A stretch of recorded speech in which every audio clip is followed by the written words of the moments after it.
नमस्कार, मैं हूं निखिल शुक्ला और आपका स्वागत है माई भारत की खास पेशकश माफिया में। माफिया में आज हम बात करेंगे उत्तर प्रदेश के उस डॉन की जिसके ऐसा डॉन ना उसके पहले था ना उसके बाद अभी तक हुआ। जी हम बात कर रहे हैं श्री प्रकाश शुक्ला की। हमको जानते हो या हम भी दें इंट्रोडक्शन? हालांकि श्री प्रकाश शुक्ला के बारे में आप लोगों ने बहुत कुछ पढ़ा भी होगा, सुना भी होगा। अभी हाल ही में एक वेब सीरीज बनी है रंगबाज नाम से, तो उसमें भी काफ़ी जिक्र रहा उसका। लेकिन आज हम कुछ ऐसा बताएंगे जो श्री प्रकाश शुक्ला के बारे में आपने आज तक नहीं सुना होगा। ऐसे क्या राज थे उस डॉन की जिंदगी के, वो हम आपसे आज साझा करेंगे। तो अब बात करते हैं श्री प्रकाश शुक्ला की वो राज है।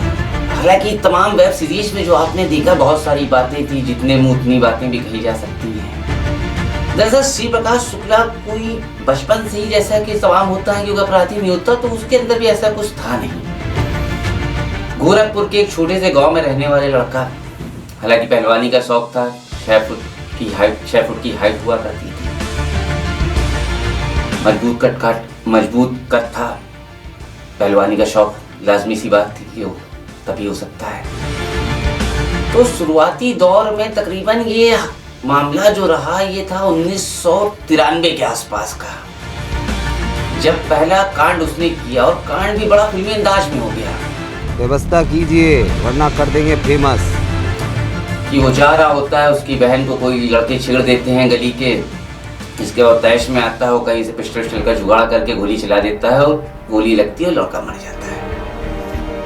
उस समय श्री प्रकाश शुक्ला की उम्र तकरीबन मेरे हिसाब से रही होगी 17 साल के आसपास। तो 17 साल की उम्र में एक लड़का गोली चलाता है, उससे हत्या हो जाती है। जाहिर सी बात है, नौजवानी थी, कांड हो गया। तो गोरखपुर की बात कही जाए तो गोरखपुर कहलाता है गैंगस्टरों का गढ़। एक दौर ये था कि बीबीसी में अक्सर खबरें चला करती थी गोरखपुर के गैंगवार की। शिकागो ऑफ द ईस्ट कहलाने लगा था। और ये जो मामला था ये हरिशंकर तिवारी और वीरेंद्र शाही की वर्चस्व को लेकर होता था। आए दिन गोली चला करती थी उन इलाकों में। लेकिन जो श्री प्रकाश शुक्ला का कार्यकाल शुरू हुआ, उसने बदमाशी शुरू करी। एक कत्ल हुआ उससे, उसके बाद वो बैंकॉक चला जाता है, वहाँ रहता है, फिर पलट के इंडिया आता है कुछ दिनों के बाद। तो इंडिया आने के बाद जब वो कदम रखता है गोरखपुर में, तो ये समझिए कि पूर्वांचल की सारे अपराध जगत के समीकरण बदल जाते हैं।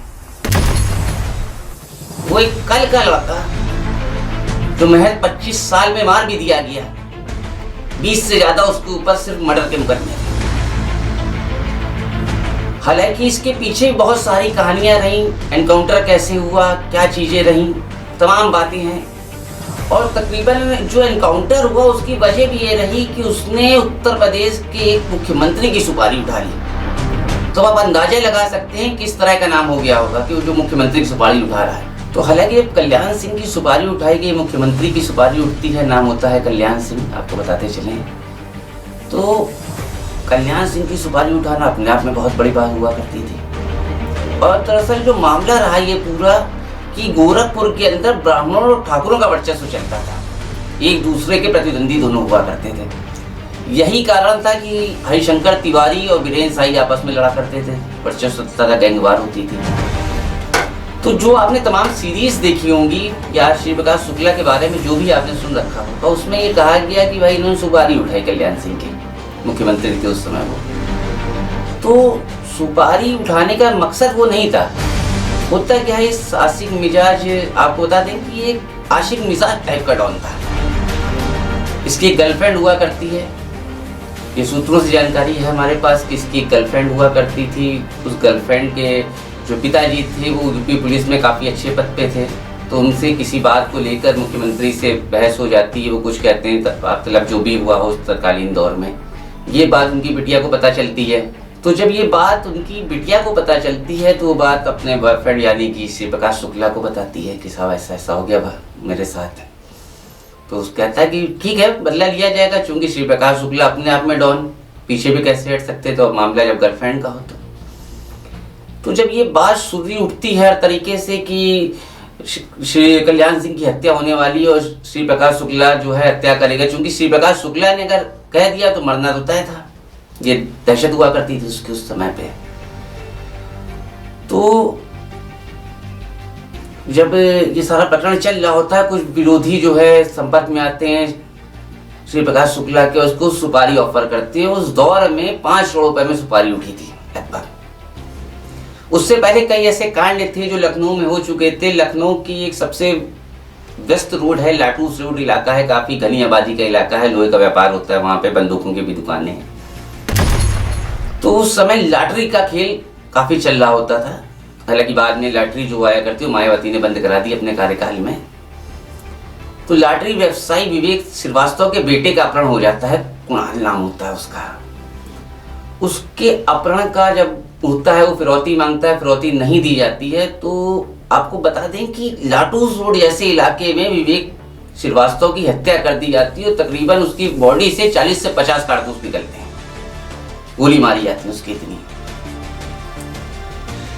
तो उसके बाद दहशत हो जाता है, पूरे लखनऊ की सड़कों में पुलिस की गाड़ियां दौड़ने लगती हैं। उसके बाद एक और कांड होता है, ट्रिपल मर्डर होता है लखनऊ के एक इलाके में। तो तब तक श्री प्रकाश शुक्ला का दबदबा बन चुका था और ये उसी बीच वीरेंद्र शाही की हत्या कर देता है पटना के एक संस्थान में। और बड़ा फिल्मी तरीका वो भी रहा उसके हत्या करने का कि कार्ड लगे हुए थे, सब कुछ था। तरीका कुछ यूं होता है कि बाहर गोली चलाई जाती है तो गार्ड को लगता है कि बाहर कुछ हो गया, सिक्योरिटी बाहर जाती है। उसके बाद श्री प्रकाश शुक्ला अंदर जाता है और अकेले ही गोलियां बरसा के पूरी मैगजीन उसके ऊपर खाली कर देती है वीरेंद्र शाही के ऊपर, और उसकी मौत हो जाती है। तो कहीं ना कहीं नाम इतना बड़ा था, टेरर कायम था, सब कुछ था, चल रहा था। दहशत का आलम कुछ ये भी था। कांड तो इतने हैं कि अगर हम आपको बताएंगे तो शायद काफी वक्त निकल जाएगा। कहानी श्री प्रकाश शुक्ला के इतिहास को बताएंगे तो ये कहा जा सकता है कि हरि अनंत हरि कथा अनंता। हालांकि ये लाइन उसके लिए शोभा नहीं देती क्योंकि अपराधी किस्म का व्यक्ति था, डॉन था। हालांकि ना उसके जैसा डॉन हुआ, फिर आपको बता दें, ना उसके जैसा कभी डॉन हुआ, ना उससे पहले था, ना अब तक हो पाया है। तो श्री प्रकाश शुक्ला का जो ये मामला रहा, सब कुछ चलता जा रहा था, खेल हो रहा था। तो एक वाकयात ये भी मशहूर है कि लखनऊ की से वो जा रहा होता है और पुलिस चेकिंग लगी होती है, पुलिस रोकती है, वो गाड़ी का शीशा उतारता है, टाटा सुमो में अपनी होता है, वो गाड़ी का शीशा उतारता है और AK-47 जो उसके पास रहती थी वो दिखाता है, कहता मैं हूँ श्री प्रकाश शुक्ला। तो पुलिस वाले पीछे हट जाते हैं, रोकने की बजाय पीछे हट जाते हैं। तो उससे आप अंदाजा लगा सकते हैं किस तरह की दहशत का नाम होगा श्री प्रकाश शुक्ला। तो ये सब चल रहा होता है, कल्याण सिंह की सुपारी उठा ली जाती है। हालांकि इसके एनकाउंटर के पीछे एक वजह ये भी रही कि अगर ये आशिक मिजाज ना होता तो शायद इसका एनकाउंटर ना होता। उस समय जब ये बात उठी है कि कल्याण सिंह मुख्यमंत्री की हत्या की सुपारी उठा चुके हैं श्री प्रकाश शुक्ला,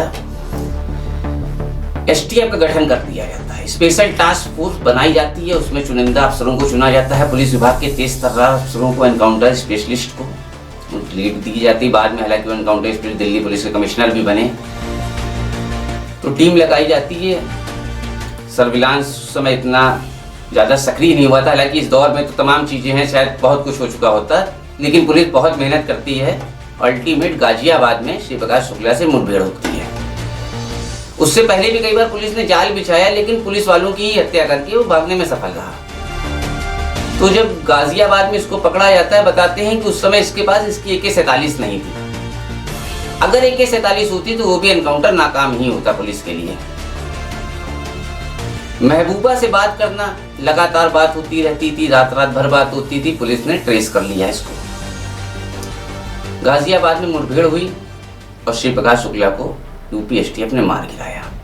तो जब श्री प्रकाश शुक्ला का एनकाउंटर होता है, वो भी बड़ा दिलचस्प कहानी है उसके पीछे की कि उसको पता चल जाता है कि पुलिस उसका पीछा कर रही हो, पुलिस उसको मार देगी। तो वो कार से जा रहा होता है और फिर उसको लगता है कोई पीछा कर रहा है, तो कार छोड़ के वो एक स्कूटर पकड़ता है, किसी की चिंता उस स्कूटर से भागता है। उसके साथ उसके 2 साथी भी होते हैं।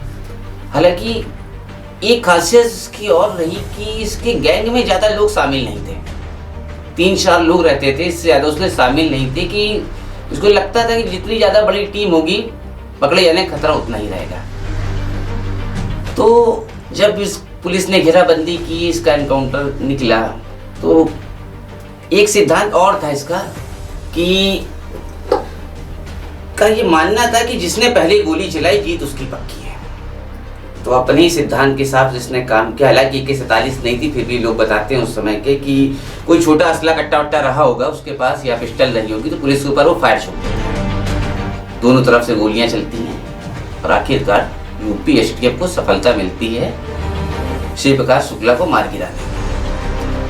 तो इस पूरे किरदार में एक बात और क्लियर होती है कि जहां शिव प्रकाश शुक्ला लगातार इतनी हत्याएं कर रहा था, लखनऊ में गोली चला रहा था, दिल्ली में चला रहा था, बिहार तमाम जगह मंत्रियों को मार दिया, MLAs को मार दिया, कुछ नहीं हुआ। लेकिन जब एक मुख्यमंत्री की सुपारी उठती है तो किस तरह से पुलिस हरकत में आ जाती है। तो ये थी कहानी शिव प्रकाश शुक्ला की। हम ऐसे ही और राज माफियाओं के तमाम माफिया हैं पूर्वांचल में जिनके बारे में आप जानना चाहते हैं, परत दर परत पन्ने खुलेंगे और तमाम राज जो आप तक नहीं पहुंचे माफियाओं के वो हम आप तक पहुंचाएंगे। देखते रहिए माई भारत की ये पेशकश दी माफिया।